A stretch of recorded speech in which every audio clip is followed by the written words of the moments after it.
નમસ્તે મિત્રો, સ્વાગત છે તમારું આપણી યુટ્યુબ ચેનલ રત્નોત્તરમાં. અને આજે આપણે વાત કરીશું મિત્રો ગાંધીનગર મહાનગરપાલિકાના અંદર નોકરી માટેની જાહેરાત બહાર પાડવામાં આવેલી છે.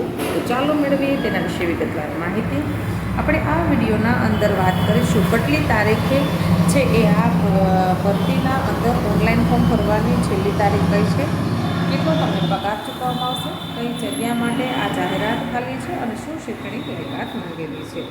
તે પહેલાં હું આપને વિનંતી કરીશ, હજી સુધી તમે આપણી આ રત્નોત્તર યુટ્યુબ ચેનલને સબસ્ક્રાઈબ નથી કરી તો ફટાફટથી ચેનલને સબસ્ક્રાઈબ કરી દેશો. આપણી ચેનલ પર તમે સરકારી નોકરી, પ્રાઇવેટ નોકરી તથા બીજા સરકાર દ્વારા આયોજિત વિવિધ જિલ્લાના ભરતી મેળા વિશેની માહિતી આપણી આ ચેનલ પર આપણે અપલોડ કરતા હોઈએ છીએ.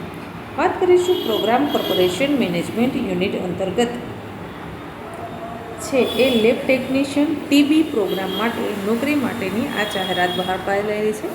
મિત્રો, તેમાં એક જગ્યા ખાલી છે. મહિને તમને 20,000 રૂપિયા પગાર ચૂકવવામાં આવશે. હવે વાત કરીએ તો 1/7/2025થી 8/7/2025 સુધી તમે ઓનલાઈન અરજી કરી શકશો. મિત્રો, પહેલી તારીખથી ફોર્મ ભરવાના શરૂ થઈ ગયા છે. છેલ્લી તારીખ 8 તારીખ છે. 8 તારીખ સુધીમાં તમારે ઓનલાઈન અરજી કરી દેવાની છે. મહિને 20,000 તમને પગાર ચૂકવવામાં આવશે. પોસ્ટનું નામ છે લેબોરેટરી ટેકનિશિયન ટીબી પ્રોગ્રામ માટે જગ્યા ખાલી છે. શૈક્ષણિક લાયકાતની વાત કરવામાં આવે તો જો તમે 10મું પાસ કર્યું છે, 12 સાયન્સ કરી અને મેડિકલ લેબોરેટરી ટેકનોલોજી અથવા તેને સમકક્ષ ડિપ્લોમાનો કોર્સ કરેલો છે તો તમે છે એ આમાં એપ્લાય કરી શકો છો. તો મિત્રો, તમે જ્યારે પણ અરજી કરો છો ત્યારે તમારે કયા ડોક્યુમેન્ટ્સ જોડવાના રહેશે તેની વિગતવાર ચર્ચા કરી લઈએ. સૌપ્રથમ તમારી ઉંમર અંગેનું પ્રમાણપત્ર, તેના અંદર તમે લિવિંગ સર્ટિ જોડી શકો છો.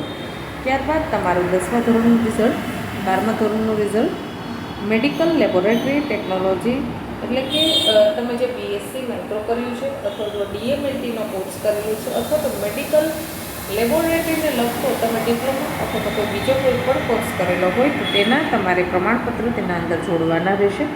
ત્યારબાદ છે તમે NTEP ફૂડ સ્પીપર માઇક્રોબાયોલોજીનો 1 વર્ષનો કોર્સ કરેલો હોય અથવા તો તેનો અનુભવ હોય તો પણ માન્ય ગણવામાં આવશે. કોઈપણ સ્નાતકનું છેલ્લા વર્ષનું 2 સેમેસ્ટરની માર્કશીટ તમારે છે તેમાં જોડવાની રહેશે.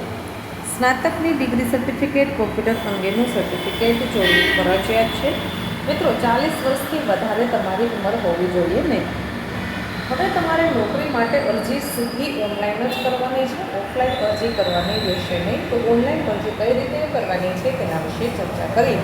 તો મિત્રો, તમે aarogyasathi.gujarat.gov.in વેબસાઇટ પર જઈ અને તમે છે એ ઓનલાઈન અરજી કરી શકો છો. વાત કરીએ મિત્રો તો ઉમેદવારોની અન્ય જિલ્લા કોર્પોરેશનમાં બદલી થઈ શકશે નહીં, એટલે કે તમારે નોકરી ગાંધીનગર મહાનગરપાલિકાના અંદર જ કરવાની રહેશે. ઓનલાઈન તમારે અરજી કરવાની છે. હવે તમારે જે પણ જાહેરાતના અંદર તમે શૈક્ષણિક લાયકાત ધરાવેલી છે તે તમામ છે એના અંદર તમારે અપલોડ કરવાની છે. જો અધૂરી વિગતવાળી અરજી હશે તો માન્ય ગણવામાં આવશે નહીં. તમારી અરજી સ્પષ્ટ રીતે વંચાય એ રીતે તમારે સ્કેન કરવાની છે. તમારો પાસપોર્ટ સાઇઝનો ફોટો પણ તમારે ઓનલાઈન અપલોડ કરવાનો છે. મિત્રો, જ્યારે તમે અરજી કરો છો ત્યારે તમારી ઉંમર 40 વર્ષથી વધારે હોવી જોઈએ નહીં. અરજી કરવાની છેલ્લી તારીખ છે 8/7/2025. તમારી ઉંમર પણ 8/7/2025ની જે તારીખે હશે તેને જ ધ્યાને લઈ અને ગણવામાં આવશે. નિમણૂક તમને આપવા અંગેની આખરી નિર્ણય છે એ અર્બન હેલ્થ એસોસિએશન અને નેશનલ હેલ્થ મિશનની શરતોને આધીન રહેશે. 11 માસના કરાર આધારિત આ જગ્યા ખાલી છે. ગાંધીનગર મહાનગરપાલિકામાં જગ્યા ખાલી છે. લેબોરેટરી ટેકનિશિયનની પોસ્ટ પર જગ્યા ખાલી છે. મિત્રો, અવનવી નોકરીની જાહેરાત વિશે માહિતી મેળવવા માટે આજે જ આપણી રત્નોત્તર યુટ્યુબ ચેનલને સબસ્ક્રાઈબ કરવા વિનંતી. ધન્યવાદ.